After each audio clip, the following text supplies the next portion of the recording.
इस ट्यूटोरियल में हमारा टॉपिक रियल नंबर्स और रैशनल नंबर्स है।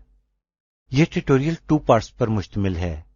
इस पहले पार्ट में हम नंबर सिस्टम्स के बारे में बात करेंगे और फिर सेकंड पार्ट में हम ग्रेजुअली आगे बढ़ेंगे ताकि आप रियल नंबर्स और रैशनल नंबर्स के बारे में अच्छी तरह समझ सकें। आप ये बात अच्छी तरह समझ सकते हैं कि जब भी कोई नई चीज इस्तेमाल के लिए बनाई जाती है तो वो शुरू में ही परफेक्ट नहीं होती, बल्कि वक्त के साथ साथ इसमें तब्दीलियां लाई जाती हैं और इसे इस्तेमाल के लिए बेहतर बनाया जाता है। शुरू में जब इंसान ने नंबर्स को इस्तेमाल करना शुरू किया था तो उस वक्त उन्होंने नंबर्स का एक सेट तरतीब दिया।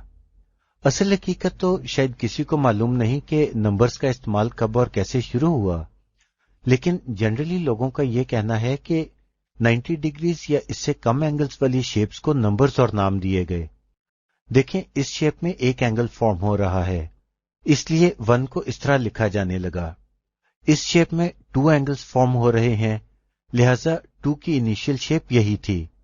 इसी तरह इस शेप में ये 3 एंगल्स फॉर्म हुए हैं, इस शेप में 4 एंगल्स फॉर्म हुए हैं, इस शेप में 5 एंगल्स फॉर्म हुए हैं, इस शेप में देखें ये 6 एंगल्स इस तरह फॉर्म हुए हैं, इस शेप में ये 7 एंगल्स इस तरह फॉर्म हुए हैं, इस शेप को देखें, इसमें ये सब 8 एंगल्स इस तरह फॉर्म हो रहे हैं और इस शेप में ये 9 एंगल्स इस तरह फॉर्म हुए हैं।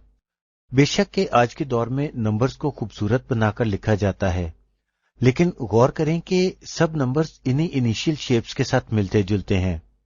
एनीवेज, नंबर्स के इस पहले सेट को नेचुरल नंबर्स का नाम दिया गया और इस सेट को कैपिटल एन से डिनोट किया गया। गौर करें कि नंबर्स के इस सेट में 0 नहीं है। उन वक्तों में जल्द ही इस बात को रियलाइज किया गया और एक नया नंबर सिस्टम इंट्रोड्यूस किया गया और इस नए नंबर सिस्टम में 0 को भी शामिल किया गया। इस नए नंबर सिस्टम का नाम होल नंबर्स रखा गया और इस सेट को कैपिटल W से डिनोट किया गया।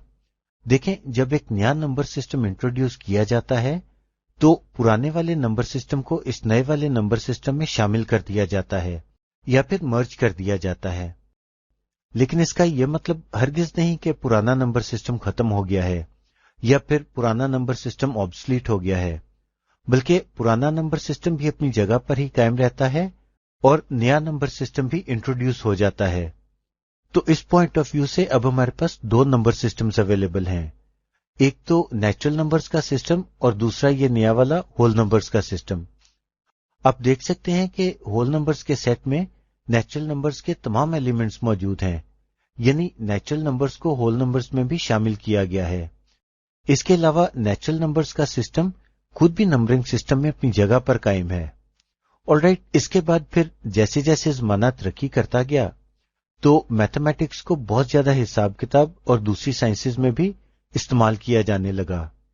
मिसाल के तौर पर एक शख्स को कारोबार में 300 रुपए का नुकसान होता है तो इसे रिप्रेजेंट करने के लिए उसे 300 के साथ माइनस का साइन लगाने की जरूरत है।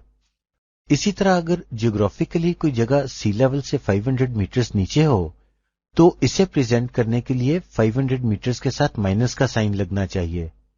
आप समझ सकते हैं कि नेचुरल नंबर्स में या फिर होल नंबर्स में ये सब पॉजिटिव नंबर्स हैं और माइनस साइन के साथ नंबर्स लिखने की कोई फैसिलिटी प्रोवाइड नहीं की गई। लिहाजा नंबर्स के साथ माइनस साइन लगाने के लिए एक नया नंबर सिस्टम इंट्रोड्यूस किया गया जिसे इंटीजर सिस्टम कहते हैं। इस नए इंटीजर सिस्टम में आप इन नेचुरल नंबर्स को भी देख सकते हैं, इस 0 को भी देख सकते हैं जो होल नंबर्स में इंट्रोड्यूस किया गया था, और आप इन नेगेटिव नंबर्स को भी देख सकते हैं जो इस इंटीजर सिस्टम में इंट्रोड्यूस किए गए हैं। ऑलराइट, तो अब हमारे पास 3 नंबर सिस्टम्स अवेलेबल हैं जो कि नेचुरल नंबर्स, होल नंबर्स और इंटीजर्स हैं। यकीनन आप ये बात अच्छी तरह समझ सकते हैं कि वक्त के साथ साथ हमारी जरूरतों को पूरा करने के लिए नंबरिंग सिस्टम में मुख्तलिफ तब्दीलियां की जाती रहीं और नए नंबरिंग सिस्टम्स इंट्रोड्यूस होते रहे। तो वक्त और जरूरत के मुताबिक इंटीजर्स के बाद रैशनल नंबर्स का सिस्टम इंट्रोड्यूस किया गया। ओके, अब ट्यूटोरियल के इस फर्स्ट पार्ट का वक्त यहां पर खत्म होता है और नेक्स्ट पार्ट में हम अपनी बात को यहीं से कंटिन्यू करेंगे। मीन टाइम आप अपने तौर से सोचें कि रैशनल नंबर्स को इंट्रोड्यूस करने की जरूरत क्यों महसूस हुई होगी।